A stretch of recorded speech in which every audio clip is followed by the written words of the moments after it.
India news channel हक की आवाज। पैराडाइज फंक्शन पैलेस महबूब ज़िले महबूबनगर के मरबूत कलेक्टर दफ्तर में अवामी नज़्म नस्क के दिन की तकरीबात शानदार अंदाज में मुनक़्क़िद की गई। इस तकरीब में मेहमान खुसूसी की हैसियत से रियासती आबकारी, सयाहत और सकाफ़त के वज़ीर जूपल्ली कृष्णा राव ने शिरकत करते हुए कौमी परचम लहराया। क़ब्ल अज़ीं उन्होंने पुलिस की जानिब से सलामी ली। उन्होंने इस मौके पर आवाम से खिताब करते हुए ज़िले की तरक्की की रिपोर्ट और मुख्तलिफ़ महकमों की जानिब से नाफिज किए जाने वाले प्रोग्रामों और हासिल होने वाली पेशरफ्त के बारे में बताया। अवामी नज़्म नस्क के दिन की तकरीब के मौके पर बच्चों के सकाफ़ती मुजाहरे ने मेहमानों को महसूस किया।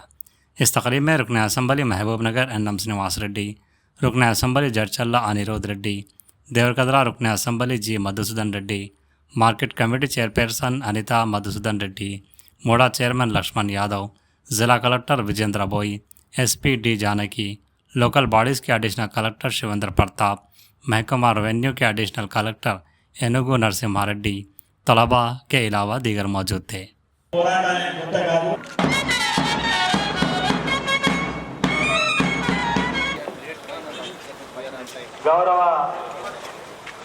मैडम जनता सल्यूट सलामी शास्त्र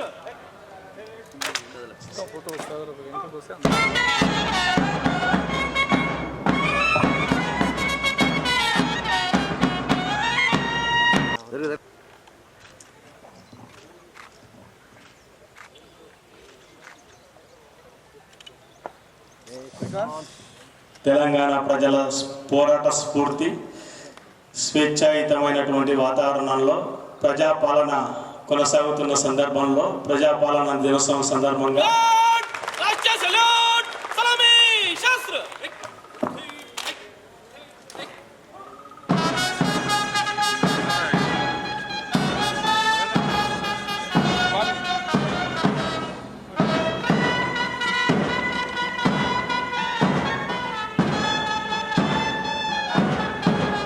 ఈనాటి ప్రజాపాలన దినోత్సవం సందర్భంగా మన తెలంగాణ రాష్ట్రం భౌగోళిక స్వరూపం మాత్రమే కాదు, అస్తిత్వ పోరాటానికి ప్రతీక.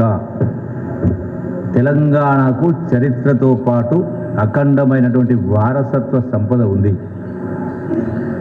అనాదిగా అణచివేతకు గురైనటువంటి తెలంగాణలో స్వేచ్ఛ స్వాతంత్రం కోసం పోరాటాలు నిరంతరం కొనసాగాయి.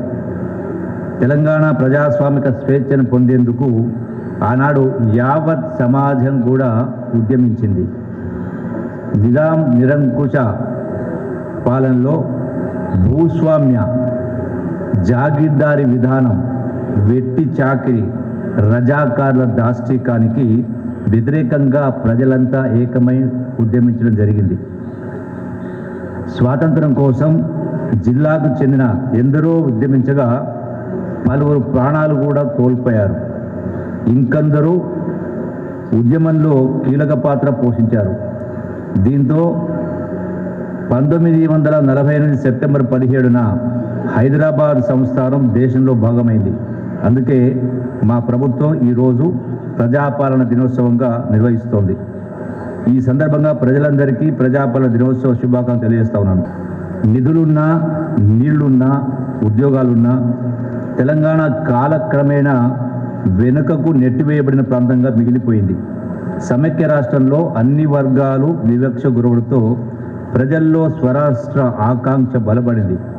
తెలంగాణవాదుల ఆత్మ బలిదానాలు, సకల జనుల సమ్మె, మిలియన్ మార్చ్, ఊరూరా తెలంగాణ ఉద్యమకారుల నిరాహార దీక్షలు వంటి ఎన్నో చరిత్రాత్మక ఘట్టాలకు తెలంగాణ వేదికైంది. దీంతో ఆనాటి కేంద్ర ప్రభుత్వం ప్రజల ఆకాంక్షల మేరకు జూన్ 2, 2014న యూపీఏ చైర్పర్సన్ సోనియా గాంధీ గారి ఆధ్వర్యంలో తెలంగాణ ప్రకటించడం జరిగింది. ఈ నేపథ్యంలో ప్రజల ఆకాంక్షకు అనుగుణంగా ముఖ్యమంత్రి రేవంత్ రెడ్డి గారి సారథ్యంలో రాష్ట్రంలో కొత్త ప్రభుత్వం కొలువుదీరింది. సమాజంలోని అన్ని వర్గాలకు సమాన అవకాశం దక్కాలనేదే ప్రభుత్వం యొక్క సంకల్పం, లక్ష్యం కూడా. సీఎం రేవంత్ రెడ్డి గారి పాలనలో విద్యుత్తు, నీటిపారుదల, వ్యవసాయం, పరిశ్రమలు, పర్యాటకం, ఉద్యోగ ఉపాధి కల్పన, అభివృద్ధి సంక్షతో పాటుగా ఐటీ నుంచి అగ్రికల్చర్ వరకు అన్ని రంగాల్లో గణనీయమైనటువంటి అభివృద్ధిని సాధిస్తూ అనతి కాలంలోనే సంక్షేమ కార్యక్రమాలు అమలు దేశానికి ఆదర్శంగా నిలుస్తున్నాయి. తమ ప్రభుత్వం చేపట్టిన సంక్షేమ కార్యక్రమాలు దేశానికి ఆదర్శంగా నిలుస్తూ ఉన్నాయి. 6 గ్యారంటీల అమలు హామీ మేరకు అధికారులకు వచ్చిన 48 గంటల్లోనే 2 హామీలను అమలు చేసి అంకిత భావాన్ని చాటుకున్నాం. అభివృద్ధి సంక్షేమ పథకాల అమల్లో ప్రజలు కూడా సంతోషంగా ఉన్నారు.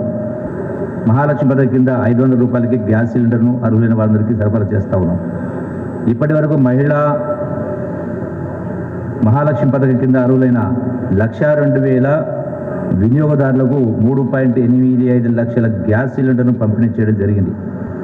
గృహజ్యోతి ద్వారా 200 యూనిట్ల వారికి ఉచిత విద్యుత్తును అందిస్తున్నాం. అట్లాగే నిరుపేదలు ప్రతి ఒక్కరికి సొంతింటి కళ నిజం చేయాలంటే రాష్ట్ర ప్రభుత్వం భావిస్తూ ఉంది. పేదలకు ప్రతి నియోజకవర్గంలో మొదటి దశలో 3,500 చొప్పున ఇందిరమ్మ ఇళ్లను కేటాయించడం జరిగింది. జిల్లాలో 552 కోట్ల రూపాయల అంచనాతో ఇప్పటి వరకు 11,037 ఇండ్లు కూడా మంజూరు చేయడం జరిగింది. ఇప్పటి వరకు 6,870 ఇండ్ల పనులు కూడా మొదలు కావడం జరిగింది. రైతు భరోసా పథకంలో భాగంగా యాసంగి 2024-25 సీజన్ గాను జిల్లాలోని మొత్తం 1,88,836 మంది రైతులకు 160 కోట్లు, వానాకాలం 2025 సీజన్ గాను 2,14,000 మంది రైతులకు 243 కోట్ల రూపాయల రైతులకు బ్యాంక్ ఖాతాల్లో జమ అయింది. జిల్లాలో 21,317 కొత్త రేషన్ కార్డు కూడా మంజూరు చేయడం జరిగింది. అట్లాగే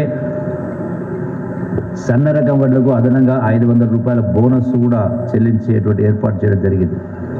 జిల్లాలో 11,304 స్వయం సహాయక సంఘాలు, 1,20,000 మహిళా సభ్యులతో ఏర్పాటు చేయడం జరిగింది. ఇందిరా మహిళా శక్తి ద్వారా 1 కోటి మంది మహిళలను కోటీశ్వరులు చేయడం లక్ష్యంగా జిల్లాలో కొత్తగా 1,884 ఎస్హెచ్జీలు అంటే వికలాంగులు, వృద్ధులు, కిషోర బాలికలు మరియు మహిళా సంఘాలకు సంబంధించి ఏర్పాటు చేయాలని ప్రణాళిక రూపొందించడం జరిగింది. జిల్లాలో బాలానగర్ మండలం పెద్దాయిపల్లె గ్రామానికి నవోదయ విద్యాలయం కూడా మంజూరు చేయడం జరిగింది. ఈ ఏడాది నుంచి తరగతులు కూడా ప్రారంభం కానున్నాయి. జిల్లాలో ప్రభుత్వ పాలమూరు విశ్వవిద్యాలయం పరిధిలో ఇంజనీరింగ్ మరియు న్యాయ కళాశాలను కూడా మంజూరు చేయడం జరిగింది. ఈ విద్యా సంవత్సరం నుంచి కార్యకలాపాలు కూడా ప్రారంభం కానున్నాయి. మన సంస్కృతిని, సాంప్రదాయాలను, విద్యా విధానాన్ని, ఆలోచన విధానాన్ని మార్పు రావాలి. అప్పుడే మనం అయితే తెలంగాణ గీతం పాడుకున్నామో ముక్కోటి గొంతుకులు ఒకటైనది. ఆ లక్ష్యం జరగాలంటే అందరూ కూడా భాగస్వాములు కావాలని ఈ వేదిక ద్వారా యావత్ కల్చరల్ శాఖ మంత్రిగా యావత్ రాష్ట్ర ప్రజానికానికి అది రైతు సంఘాలైనా, మహిళా సంఘాలైనా, యువజన సంఘాలైనా, విద్యార్థి సంఘాలైనా ప్రతి ఒక్కరం కూడా బాధ్యతాయుతంగా ఆలోచనలో మార్పు రావాలని, ఒకరి కోసం అందరం, అందరి కోసం ఒక్కరు మన యొక్క జీవిత లక్ష్యం కాబట్టి ఆ దిశగా ఆలోచన చేసినప్పుడే అది సాధ్యమైతే మనందరం కూడా కలిసి అంకితమవుతామని చెప్పని ఈ యొక్క ప్రజాపాలన దినోత్సవం సందర్భంగా మీ అందరికీ విజ్ఞప్తి చేస్తూ మీ అందరికీ కూడా హృదయపూర్వక శుభాకాంక్షలు, ధన్యవాదాలు తెలియజేస్తూ సెలవు తీసుకుంటున్నా. Thank you very much.